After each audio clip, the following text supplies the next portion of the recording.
আসসালামু আলাইকুম।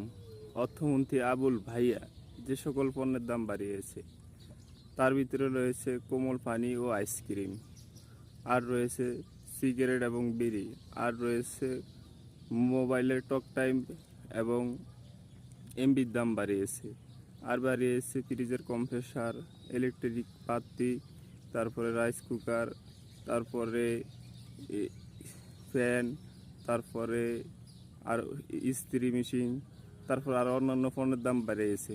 সমস্যা নাই বাড়াও, তাতে কোনো প্রবলেম নাই, কারণ আমরা এখন ইউরোপে বসবাস করি, আমাদের দেশ ইউরোপে পরিণত হচ্ছে।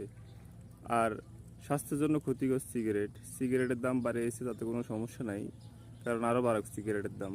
মানুষ সিগারেটের পিছনে অনেক অর্থ ব্যয় করে।